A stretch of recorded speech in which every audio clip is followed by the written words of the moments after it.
Bismillahirrahmanirrahim. Assalamualaikum warahmatullahi wabarakatuh. Alhamdulillah wa musallian ala rasulillah wala haula wala quwata illa billah mabad. Alhamdulillah, kawan-kawan sekalian, pada kesempatan sore hari ini ya, tanggal 1 Juni 2025, piknik kembali menyelenggarakan agenda jalan-jalan. Jadi piknik itu selain wisata pemikiran juga wisata betulan, jalan-jalan ya. Dulu pernah kita ke Madura, bahkan kita pernah ke Jogja dulu ya. Kita pernah juga ke Tapal Kuda, daerah Madura swasta. Sering dulu jalan-jalan, dan sudah lama tidak kita selenggarakan. Pada kesempatan sore hari ini, di awal bulan Juni 2025, kita selenggarakan kembali. Dan titik yang kita pilih adalah Kota Tua Surabaya. Ini yang akan barangkali sedikit saya beri pengantar ya. Kenapa tempat ini yang kita pilih? Karena ini memang daerah yang bersejarah. Jadi penyebutan Kota Tua itu sebenarnya tidak hanya satu kawasan ini. Ada 3 kawasan yang disebut Kota Tua Surabaya itu. Namun yang hari ini terkenal, ya, yang viral, ya, karena baru memang dibuka untuk wisata sejarah, ya tempat ini, ya, kawasan ini. Jadi perlu kita ketahui teman-teman bahwa kawasan Kota Tua Surabaya itu ada 3 kawasan. Satu di sini, ini namanya kawasan Eropa. Bisa kita lihat kan dari bangunan-bangunan yang di sekitar kita ini kan, arsitekturnya arsitektur ala Belanda, ala Eropa. Nah, bagi yang mendalami ilmu arsitektur atau ilmu sipil, ini nanti yang dipelajari salah satunya model-model bangunan kayak begini ya. Nah, sampai ke sana itu, sampai ke seberang ke yang sekarang ada Jembatan Merah Plazanya itu masih masuk area kawasan Eropa.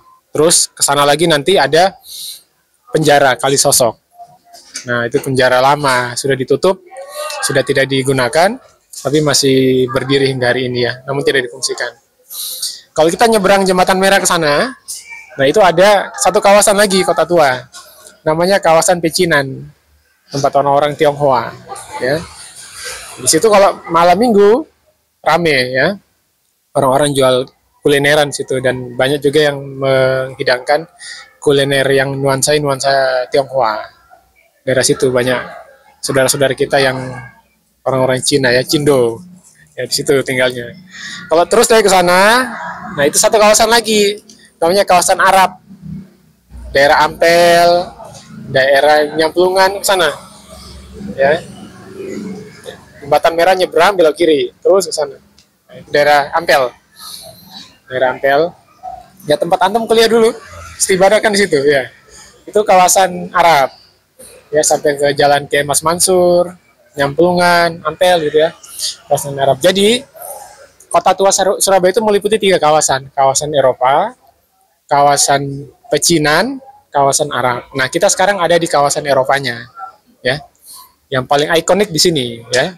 Paling ikonik karena dulu di sini waktu era pertempuran pasca kemerdekaan itu, disinilah yang kita kenal sebagai Perang Battle of Surabaya 10 November.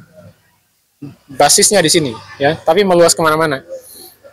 Dan seorang Brigjen yang namanya Malabi ini bukan sembarang tentara ini. Dia ini tentara kelas Perang Dunia II. Jadi levelnya sudah internasional. Matinya di sini Surabaya. Ya, oleh arek-arek Surabaya ya, yang tidak dikenal siapa. Bayangkan, orang level kelas internasional tewas di tangan orang yang tidak diketahui, coba ya. Nah, jadi luar biasa arek-arek Surabaya itu ya. Dan kejadiannya ya di sini, tepatnya di antara di depan ada taman itu, taman depan Plaza Jembatan Merah itu ke arah Jembatan Merah. Nah, di situ kan ada replika mobil Malabi nanti ya, kita bisa lihat nanti di sana. Nah, jadi yang kita tempati sekarang ini kawasan Eropa. Nah, kenapa piknik mengadakan kegiatan yang seperti ini? Ya, nuansanya touring sejarah. Karena sejarah itu penting ya, termasuk buat kita umat Islam. Kita kan di dalam Al-Quran diminta mempelajari kisah-kisah masa lalu dari orang-orang soleh. Jadi sejarah kita pelajari, khususnya sejarah orang-orang soleh di masa lalu. Ya, lebih luas lagi ya semua sejarah masa lalu yang kita pelajari. Ya, Nah, agar kita jadikan pelajaran. Laqad kana lakum fi qasasihim ibratun liulil albab. Jadi sungguh telah ada pada kisah-kisah mereka itu yang masa lalu itu, kisah orang-orang soleh, itu ada ibroh, ada pelajaran. Bagi orang-orang yang berakal, liulil albab. Jadi orang-orang cerdas-cerdas semua nih, semua ya, karena rata-rata mahasiswa itu intelektual muda, ya. Harusnya mahasiswa itu senang sejarah, agar bisa mengambil pelajaran masa lalu. Kehidupan kita ini kan sebenarnya ibarat sebuah perjalanan yang shuffle, muter lagi, ya. Cuman ganti lakon aja. Tapi peristiwanya itu tidak jauh beda secara esensi. Nah, sehingga ini perlu kita pelajari ya, sehingga kalau terjadi pengulangan itu kita sudah tahu apa yang harus kita lakukan sebagai penyikapan. Nah, jadi itu teman-teman. Satu lagi barangkali ya, ini kita tidak perlu panjang lebar karena kita akan nanti langsung jalan, ya kita langsung lihat spot-spot menarik di sini.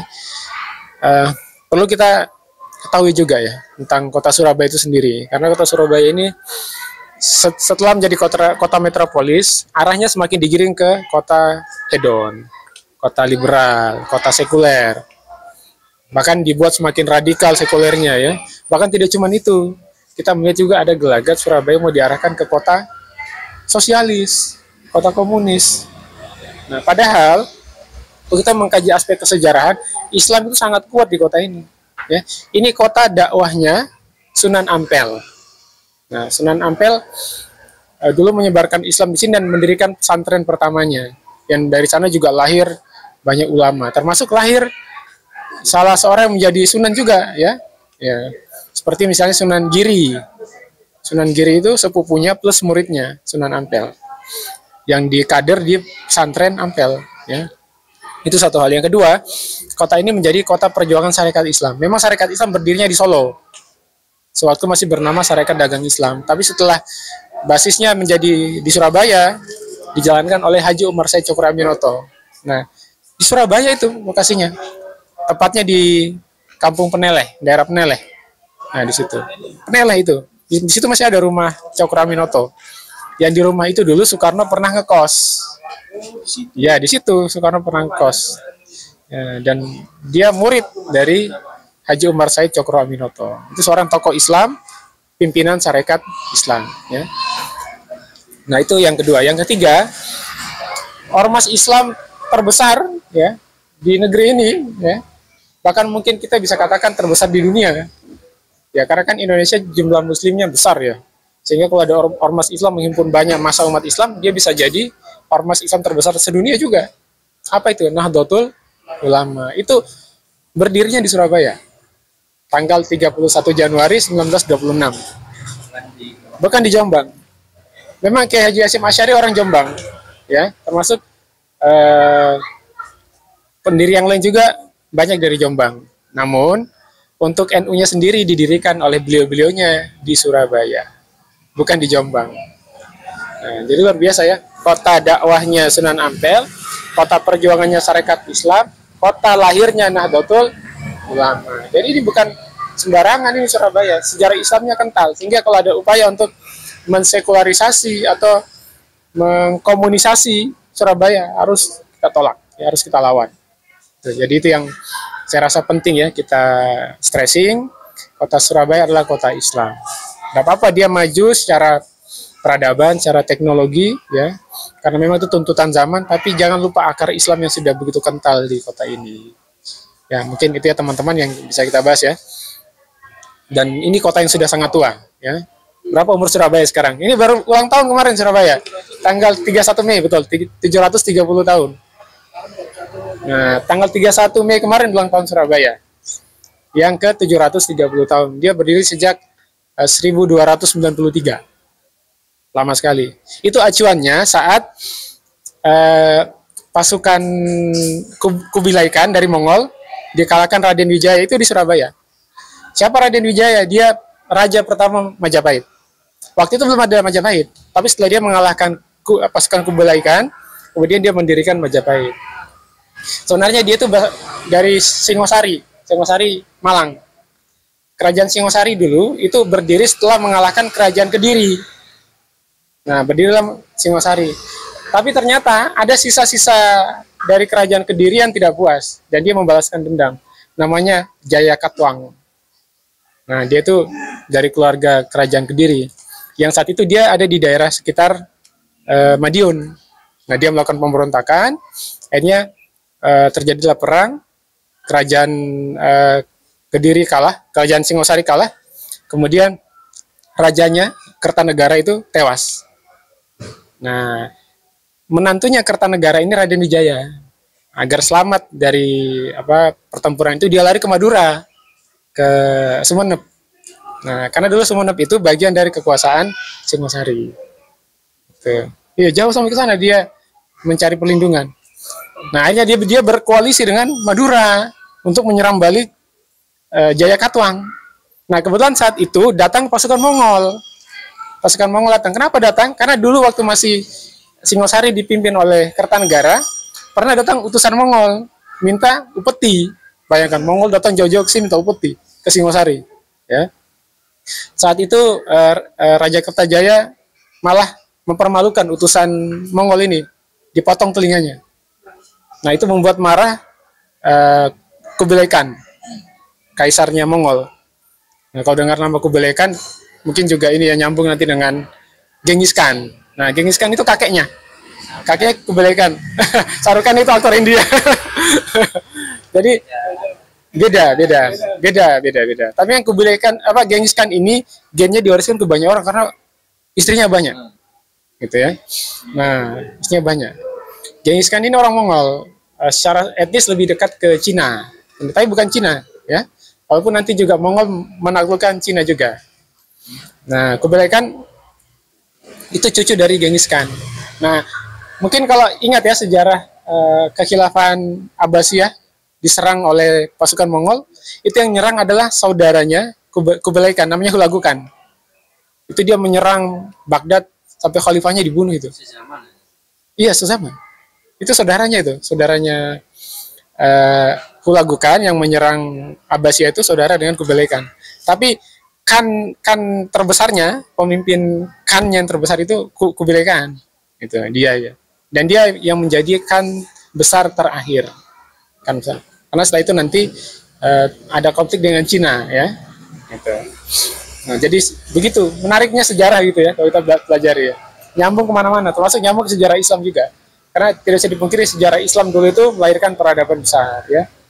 Seperti tadi kekhilafan Abbasiyah. Memang sempat hancur ya 3 tahun, tapi kemudian dibangun lagi.